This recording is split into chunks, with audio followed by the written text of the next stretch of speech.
things that happen in the economy, whether it's national, international, or local, that might impact you in your everyday lives here in Stewart.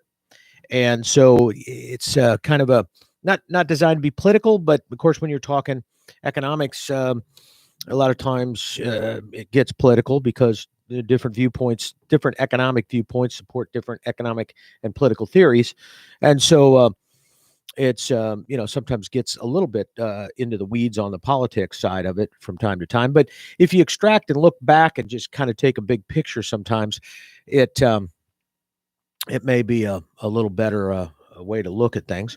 My name is Mark Breckbill. I'm a CPA, and I have an ex-banker and also a community association manager in the HOA world, so in the condo world. So I do a little bit of different things. Last month and a half, been spending a lot of time with the PPP loans and the EIDL loans, trying to help my clients get through that process. And so I've had an opportunity to see some of the strengths and weaknesses of that process up close and personal. Again, today for what we're on the show today, what I want to do is just I'm going to talk about a few things. But as normal, if you have something you want to comment on, you can call 220-9788. That's 220-WSTU. Be glad to take any kind of question you might have or any issue that you might have that you're concerned about. Be happy to address that, or at least give my opinion, let you give your opinion, and we can go from there. I know the interesting thing about being here in Martin County and in Stewart is we have a lot of people here who are very, very knowledgeable in certain areas, including economics and other things. So, there's the opportunity to have somebody out there that is a real expert in a field. And I'll admit I'm not an expert in economics. I understand it a little bit, but I'm not an expert by any means. Just like even though I'm a CPA and I understand accounting, I wouldn't. I'm not sure anybody's an expert in that. But anyway, the purpose though of the show is to kind of talk about some things and discuss issues that maybe are down the road a little bit, but that are going to have some significance or may have some significance. We've been talking about the opening up process, the shutting down process, frankly, and then the opening up of business again. And frankly, I'm not going to talk much about that because from a projection standpoint, economic standpoint, it's already too late. So, I mean, we could talk about when should we open in June, or should we open in July, or should we open in August, or should we open? Frankly, everything's too late already. Many businesses are already going to be closed. People are going to be laid off. That's already happening.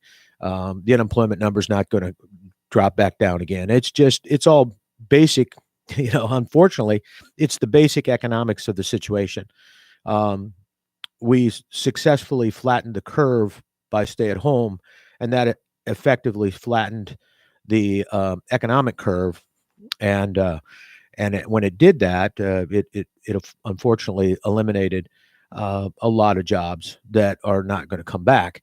And you can say, well, that's all speculation, but it may be. But I'm in the trenches every single day with my clients who are making the decision every single day about what to do with somebody's life, and it's very difficult for them.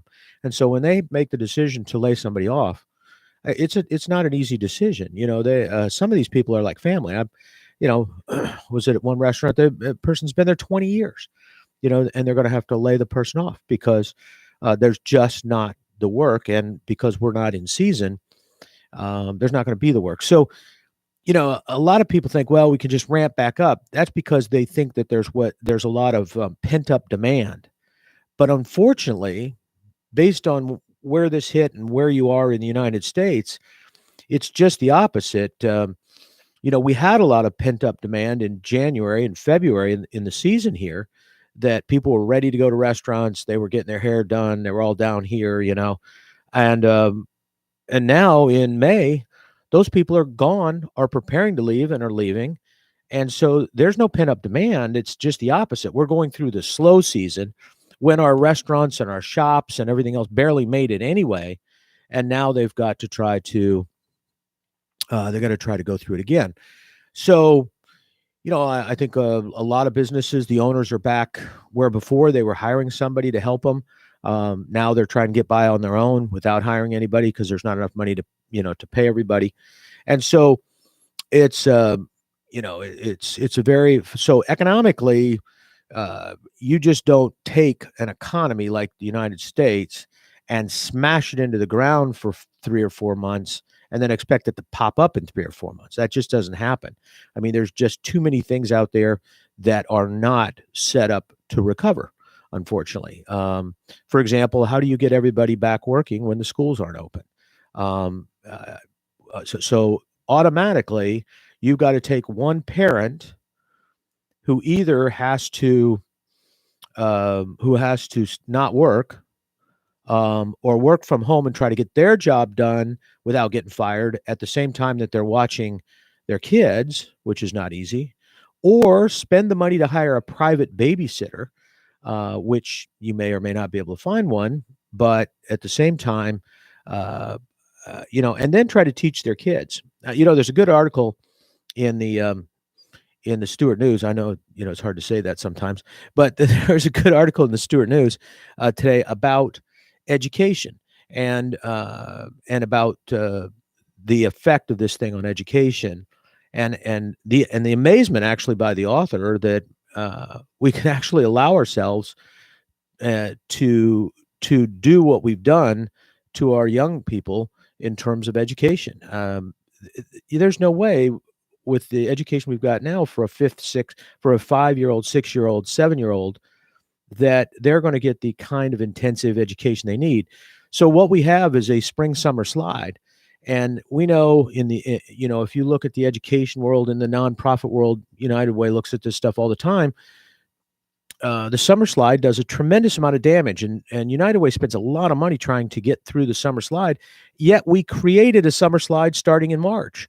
So, to think that a young kid, half a year is a long time in a 6-year-old's life. To take a half a year out, and so you say, well, they were getting educated, they were getting education at home and all that. The teachers, ask any teacher if it's the same. It's not the same, especially for those young kids, to not be there and interact with those kids and motivate them. And it's not the same thing. And we all know that we never learn from our parents. We never, no matter what. I mean, when you were a kid, think about it. Did you ever learn from your parents? No, they were always wrong, right? Until you got to be about 20 or 21 or 22. And then all of a sudden they got smarter. I remember that. All of a sudden, when I got to be about 20 or 21, I was on my own, and I'm thinking, God, my parents were not probably as dumb as I thought. And then as I got older, gee, they might have had a clue. I didn't think they had a clue. They might have had a clue. And now I look back and I'm thinking, gee, they were pretty sharp. I wished I'd have taken some of their advice. But it's the same thing. It's hard to teach your own kids. And I'm being facetious a little bit, but it's hard to teach your own kids. Even if you're a teacher, it's hard to teach your own kids. It's probably harder to teach your own kids. I know as a coach, when I used to coach, it was hard to coach my own. It was hard to coach my own kids, mainly because of the fact that you want to treat everybody equally as a coach. You had some players that were different than other players. Some kids needed training and others didn't. But the fact is that your kids reacted different. It was just dad telling them what to do versus the other kids. It was their coach telling them what to do. And, with the other kids, the coach was a big deal. So they would listen because the coach was supposed to know what they were talking about. But with dad, well, I know dad doesn't always know. Just the other day, he told me that if I, eat worms, it's not going to hurt me. So, it's one of those kind of things. So it's the same thing with, so there's a good article talking about, probably the effect that we may have had. In fact, at one point she said that if the author of the article said that if a foreign country had come in and done what we just did to our education system, we might have actually thought it was an act of war. And when you think about it, we've potentially destroyed a good portion of some of the younger kids' education background, and it doesn't look like we're going to go back and get it. So, maybe we're going to open up in the fall, maybe we aren't, but I'm telling you, if from the kid standpoint, that's done damage long term. That's not a 2 week damage. And I'll want to say one more thing about that. Think about the time that think about back in your own life when you had some sort of traumatic, and this is extremely traumatic for most kids, but let's say you had some kind of a traumatic experience in your life, and you look back and then you realize that I've got a weakness in English, or I have a weakness in math, or I have a weakness in a certain portion of it, and you can almost trace it back to the time when you know if you had a parent that died, that your parent died, or that you had or that you moved and changed schools and you didn't get into the new school right away, or whatever. You look at that, and there's almost a direct correlation between some weakness you have in your background that you struggle with, and that period of time when you had that traumatic experience or change in your life. Well, that's what we're looking at here for a whole generation. It's an education. It's going to have a huge impact. Um, so, and then the other thing they're talking about is, well, this is going to be great. Um, and it's an opportunity, and there is an opportunity out there. Things will change for the good. Again, in the Stewart News, Benzie, he had a letter to the editors talking about the opportunity that exists to take advantage of the new technologies and to change the way we do things, and that's true. But again, economically, and again, focusing on that side of it, economically, historically, changes like that have resulted in mechanization. And I'm going to tell you, if we're not back at work by August and September and November and December, there are jobs that will be permanently removed from the economy, permanently removed. And I think about a year or two ago on this show, we talked about the fact that that in the current environment, I was at a seminar the AICPA put on, the American Institute of Certified Public Accountants, and we had a speaker who was talking about change, and he was talking about change brought on by artificial intelligence, AI, and robots, basically, and the impact that robots would have on our profession as CPAs and on the world as a whole. And one of the comments he made is that in 5 years, you will not have, in 5 years, you wouldn't need a CPA to do a tax return, or anybody to do a tax return. That the government will have enough electronic information that they will have gotten on you, that they can prepare your return. They will tell you how much you owe or how much you've got coming back, and they'll send you a notice, and then you'll have an opportunity to dispute it. But that's how your return would be done. They'll do it for you, tell you how much you owe, and then they'll they'll just take the money from you. It's interesting that we've moved one step closer to that as a result of this virus. Obviously, the IRS is now trying to do everything electronic. Right now, you can't file anything with the government, with the IRS right now. You can't get a hold of anybody. They're all electronic. And if something happens and there's something they're missing, something gets out of the ordinary, they're stuck. There's nobody to follow up. That's why there's nobody answering phones. There's no taxpayer advocate. There's nobody that's answering anything right now. They're all furloughed. And you say, well, they're working at home. Well, do you really think that the IRS was equipped to allow a bunch of people to access your personal financial data from their computer at home? They don't have the security system for that. That's why their people don't generally work that way. Yeah, some of their auditors have the ability to access some stuff, but it was too big of a risk if you had thousands and thousands of IRS people at their home on a laptop or a desktop without Fort Knox security. All you're gonna do actually, and there's some statistics right now that I saw out that there's a really large percentage of identity theft that's occurring right now, more so than in the past. But Anyway, this guy was talking about artificial intelligence and was basically saying that the preparation of tax returns would become obsolete, or at least you wouldn't need as many people because most all of it would be electronic. And that if a CPA firm, if their business was conditioned on doing tax returns, they might want to look at switching to doing something else, whether it's audits, consulting, or whatever, because that business is not going to be there. Well, okay, now couple that with the fact that most CPAs are over 60 and are about ready to retire anyway. What do you think is going to happen to those CPA firms? They're going to contract. They're going to contract. So, and then the business is going to change.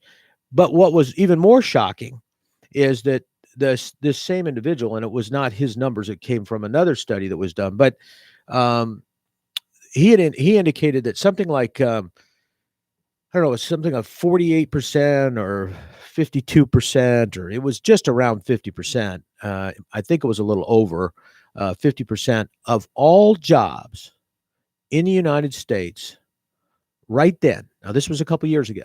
Right then, could be eliminated by artificial intelligence that was already in place at that time. In other words, not could be eliminated by something future that was going to happen, or some development that was going to happen, or some change that was going to occur. There was already the technology in place to eliminate that job.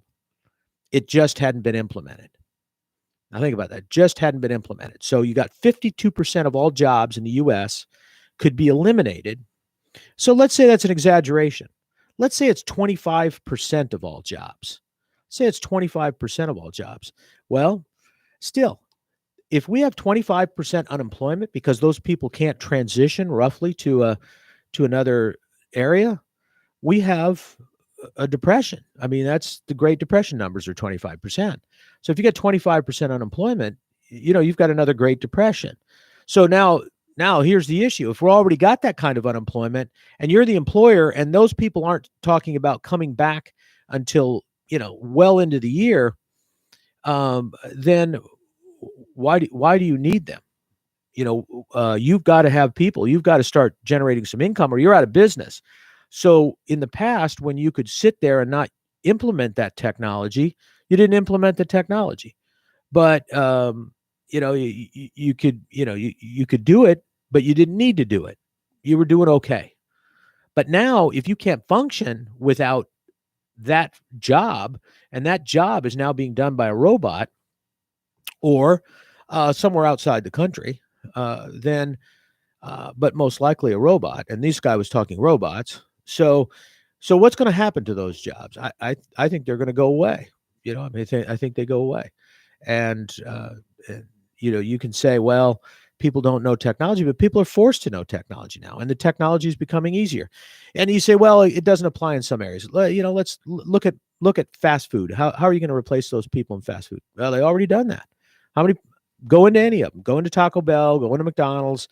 There's a kiosk already sitting there where you go up there, and now, the problem was some people wanted to pay in cash. Well, now under the guidelines, they don't want you to pay cash. They want you to use a debit or credit card, or pay with your phone by passing it over, the PayPal concept, or just swipe your phone over it. So they don't want anybody touching any money. So you don't need that person behind the counter. There won't be any cash. They don't take cash. It's got to be paid by phone. And you say, well, think about the business thing. Well, they're not going to lose that much business because right now that's being forced on us, and people are learning to do that. So it's not going to be that big of a deal. Just like it's not going to be that big of a deal to go to the screen and pick, a Big Mac or pick a quarter pounder with cheese, no onions, and no pickles. That's going to be fairly easy. So all the counter people are gone. And actually, this is, most people know this is already the way it works. So all we're talking about is really what's already happening. But all of the counter people go away because there's no cash transactions. You get a little number, you go to your seat.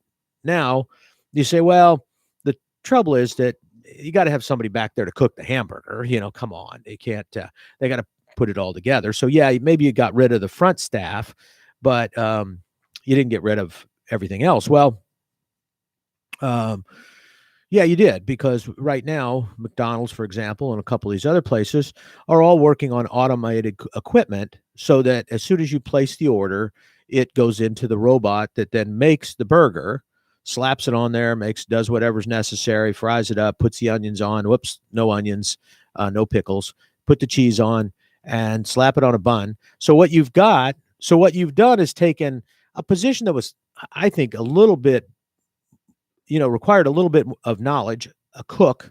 All right. Maybe they're not a chef, but they're a cook. And maybe because they like cooking, maybe they'll go from a fry cook to maybe they decide to pursue that. But now that job's gone. It's not in the economy any longer. It's been replaced, and it doesn't exist. Now, will there still be a need for chefs? Yes. But will there be a need for fry cooks? Probably not.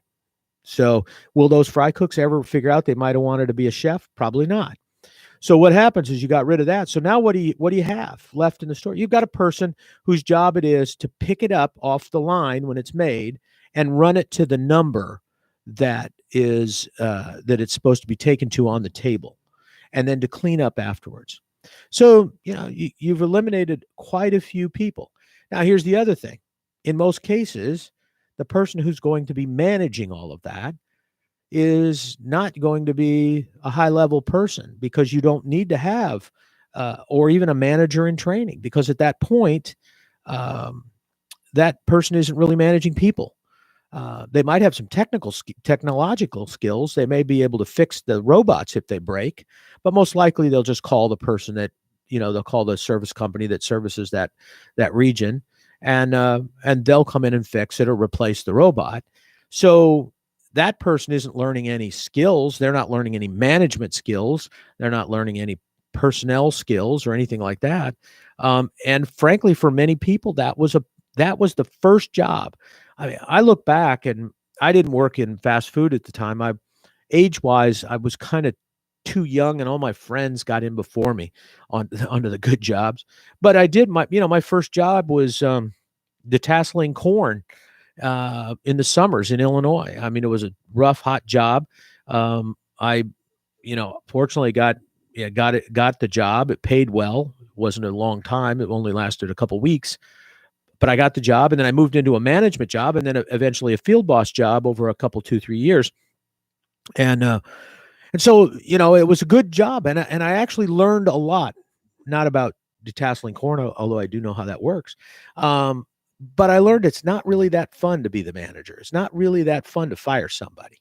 When I was a 15, 16-year-old kid, and you're getting to boss people around, and, you can try, you hold their life in your hands. This 14-year-old little kid, you can make their life miserable because you're going to send them home. They're not going to have a job for the summer, and they're going to not have enough money to go to Cabo or whatever that they were saving their money for. Frankly, some of those kids needed that money to get by. And that's what I learned as a manager, that they couldn't afford to lose that job. They needed that job. It was money they were saving for college. It was money they were saving because their family didn't have that kind of money to pay for them to do things.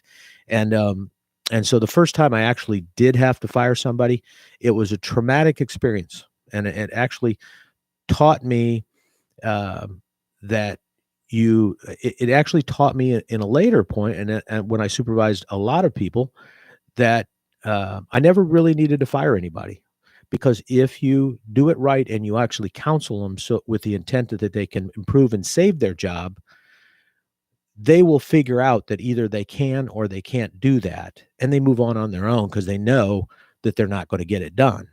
In other words, they realize that maybe the job is above them right then, or is not something that they're capable of doing, and they make their own decision to leave. You don't just have to arbitrarily fire them.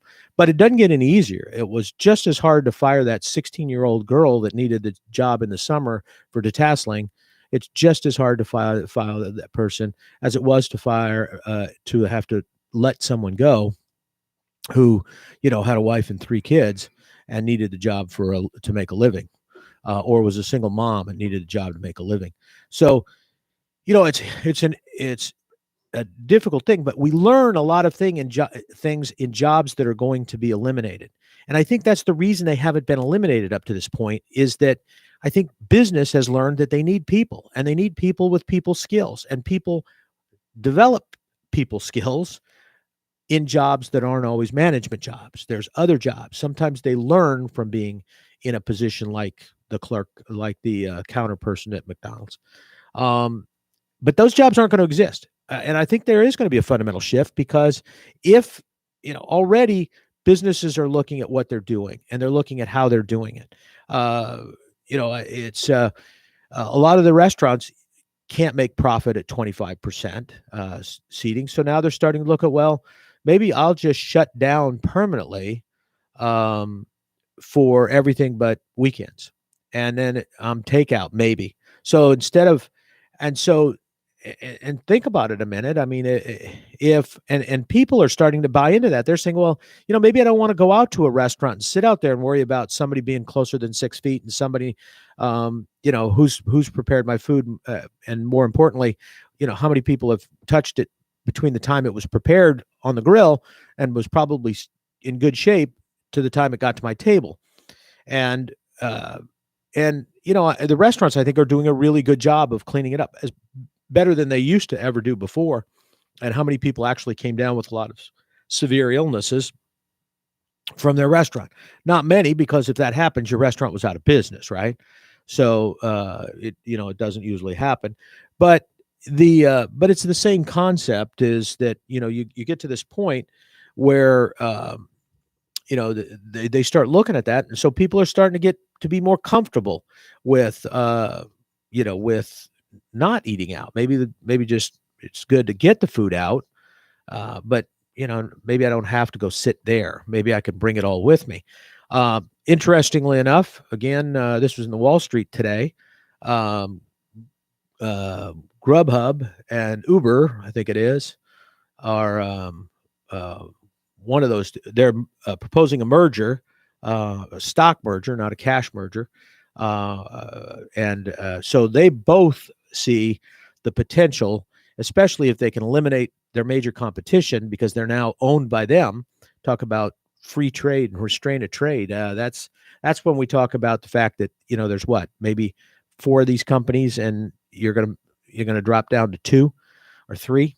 So anyway, but that's really what's going on there with that, and it's because I think they see that there's potentially going to be a significant change. Grocery stores, look at the jobs, and when you look at some of this stuff, you wonder uh, who it's going to impact, and I will tell you that that again, looking at it not politically but economically, from an economic standpoint, the jobs that tend to get eliminated in any kind of mechanization, any kind of artificial intelligence, tend to be the lower paid jobs. And those are the ones where the people need it. They're working there because they need to work there. Sometimes it's not their main job, but it's what they need to get through college, or to save money for college, or not all of us get scholarships. Not all of us are financially poor enough that we qualify for full scholarships. Some of us ended up in the place that I ended up with, where I had a hardworking dad and my mom didn't work. She couldn't. She had some illness issues, but a hardworking dad who tried the best he could, and he did a great job. But we were middle income. So I wasn't poor enough to qualify for full rides. When I went to college, I was amazed at the number of kids that were there on full ride scholarships because they qualified. But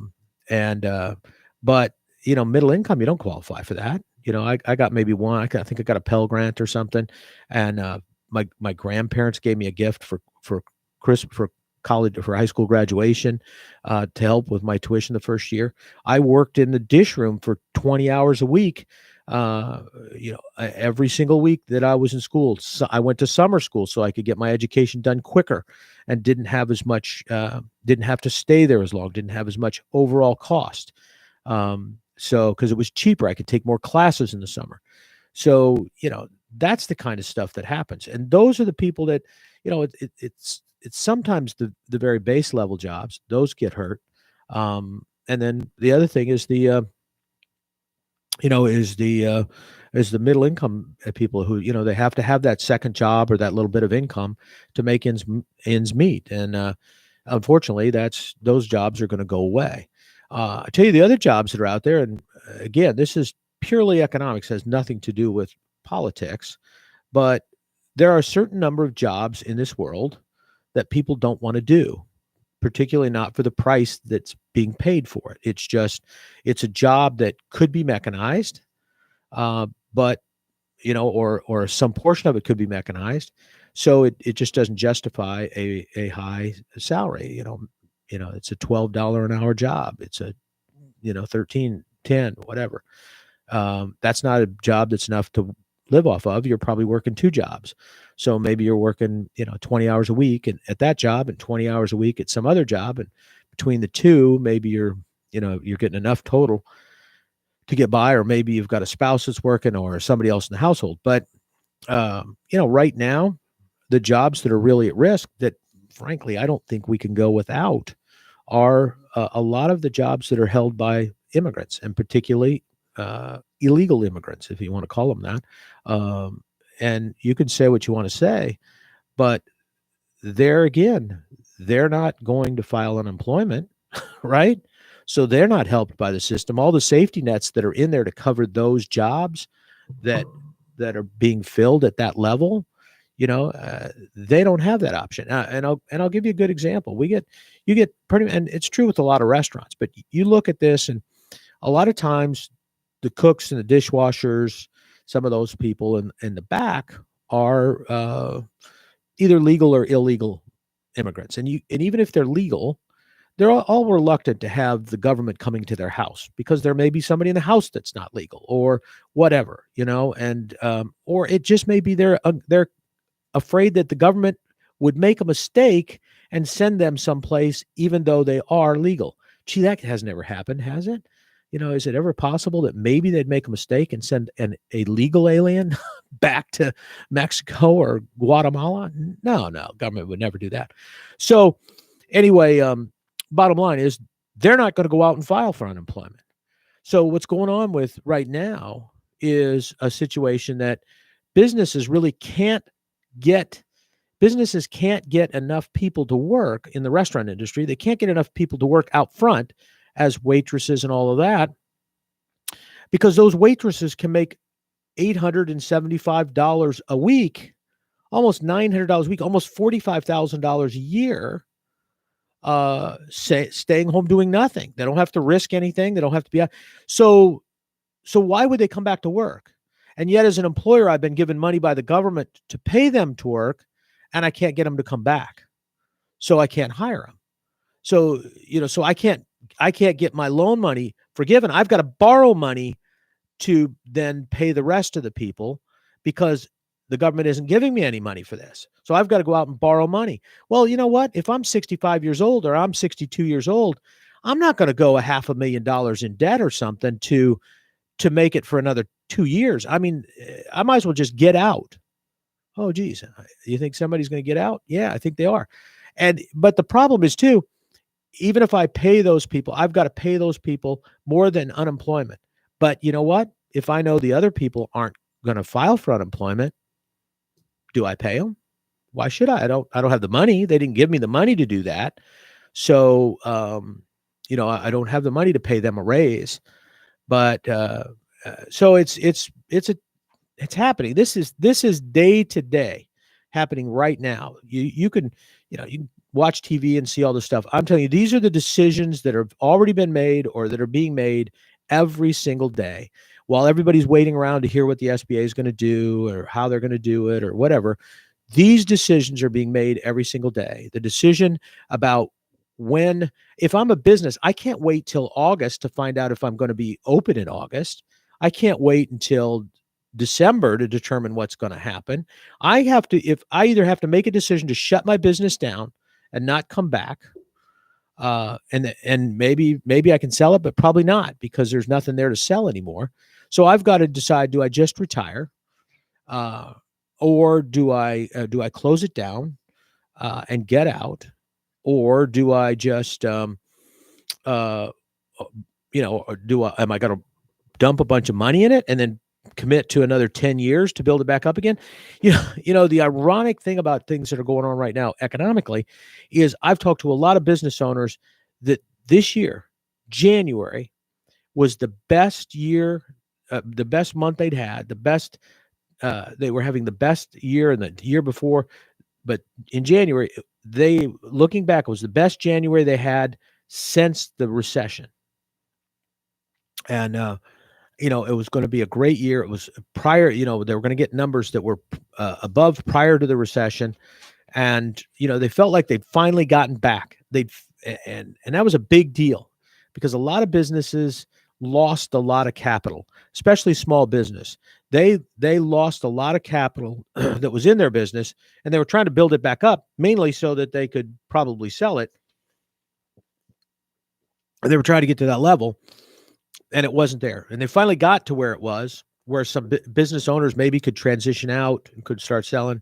But you look at there's going to be a lot of that kind of change. It's going to be a structural change. It's been happening. It's not like it's going to be sudden, but this situation has forced a more rapid change. And so, so a lot of jobs are going to be eliminated, and there won't be any job to come back to. And that person will be on unemployment, but they'll be on it for as long as the government allows them, which now, is probably going to be a couple of years the way the things are going. So, we got people that are going to be making a base wage. You're going to be making $45,000 a year, paid by the government. So that's going to be interesting because the government doesn't have any money. Current year's budget deficit is 1.3 trillion, I think, or 1.4 trillion. That's a lot of money. I think once you got to 1 million, people just they don't know the difference. I mean, when you were younger, you had to count to 100. So people kind of understand 100. And when they were teaching you, they could take little blocks and say, here's one, here's one, here's one, here's one, here's 100, and you could see that, man. And you go, wow. And then, they learned to count to 1,000 by hundreds. So it was like, okay, 1,000 by hundreds. But most people didn't do enough counting where they counted to numbers by the thousands. So we didn't count, 1,000 thousands. And so 1 million was a weird number because, you could understand, that there was, 100. You could understand that there was, 100 hundreds, but, when you get to thousands and then millions, and then when you get above the million, what the heck you got? You go from millions and then what are we, billions and trillions. And I'm waiting for us to get up to that number that none of us ever really knew because we didn't pay any attention because we figured, where would you ever get there?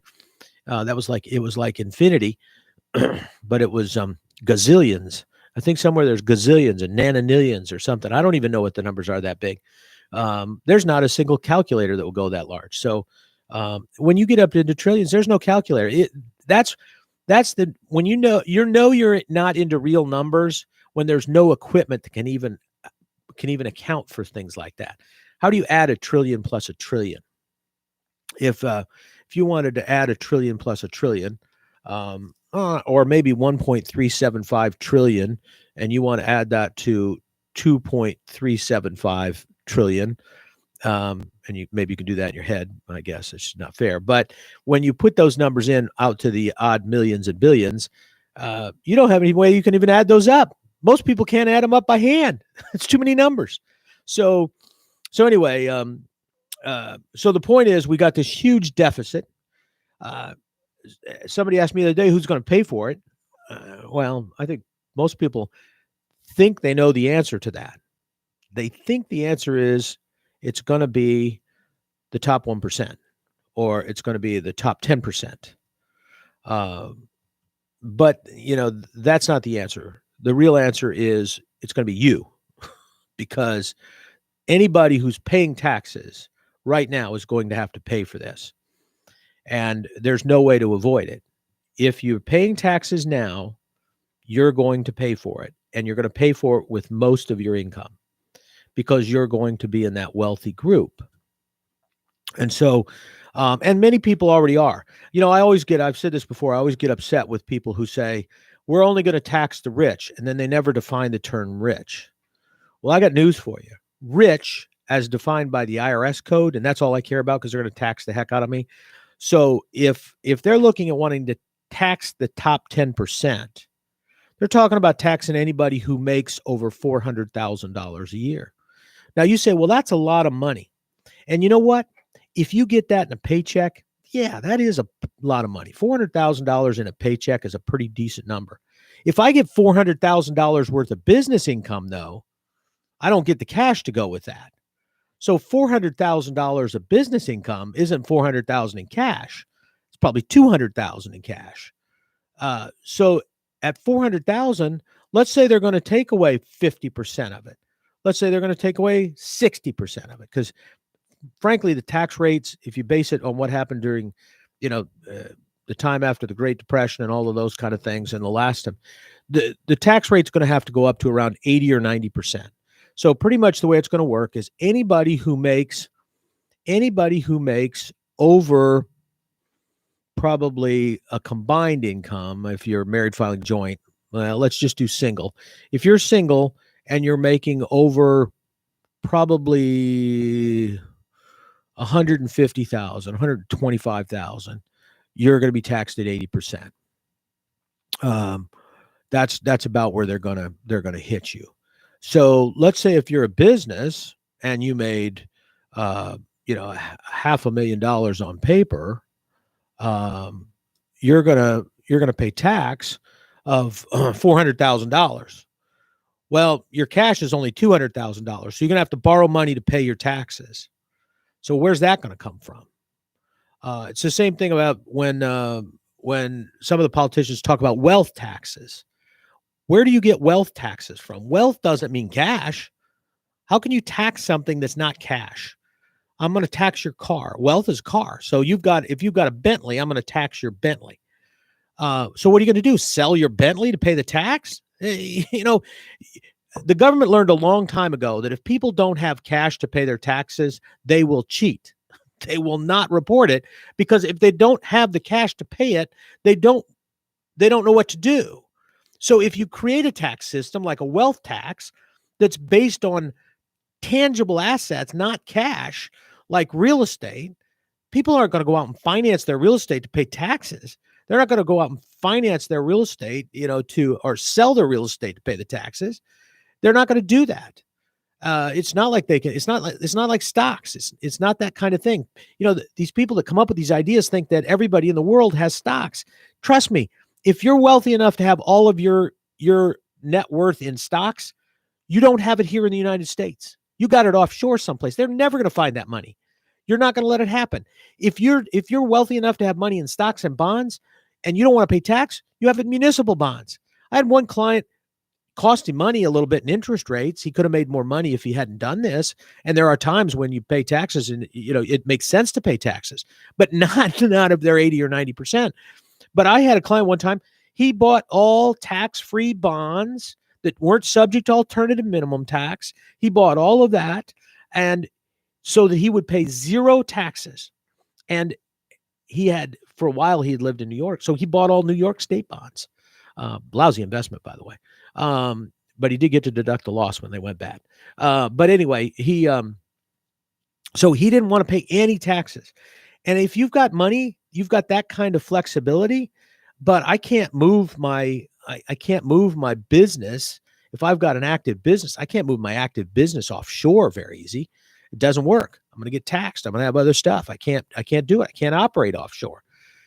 So there's all of these kind of things that are going to occur. So, it's not going to be easy, but that's who's going to pay the tax. And the top 1%, by the way, I've said this again before, but I'm going to reemphasize it.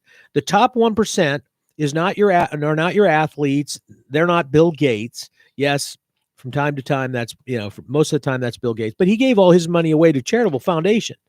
The top 1%, the vast majority of them are not the same people every year, and they tend to be people who sold their business. So if I'm talking to a business owner that makes $400,000 or $500,000 a year, they're in the top 10%. So they're going to pay the 80%, 90% tax. And you know what?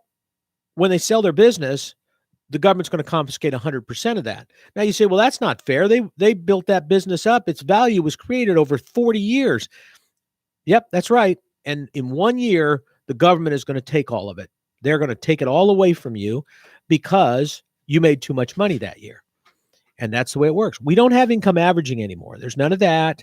You don't get to take it out over 5 years and say, well, this should have. It's over 1 year.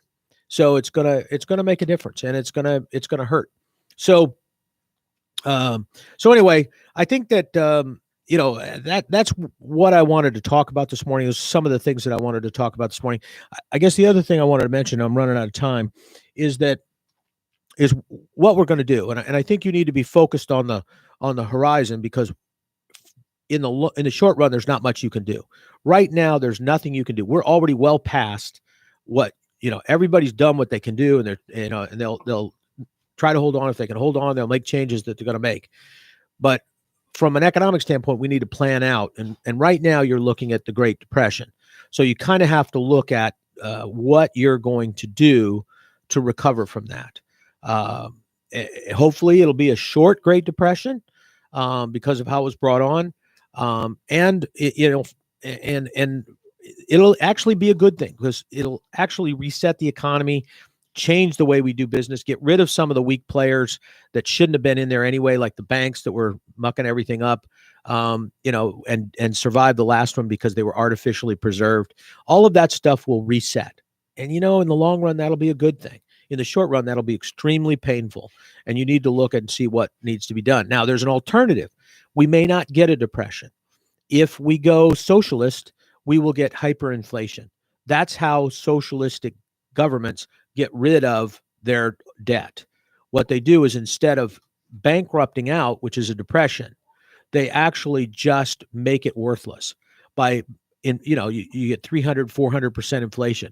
I was talking to a restaurant guy the other day. I said, you one job in the restaurant at that point will be to sit there in front of an electronic screen that changes prices, and you'll be changing prices on your meals every hour or every 15 minutes, because you got 600% inflation. So when the person walked into the restaurant and the price of the meal was $23, by the end of the day, that meal's going to be like $400. So that's the kind of stuff that happens.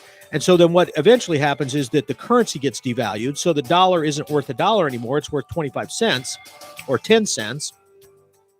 And therefore, all that debt can be paid off with cheap dollars, because it's not worth anything.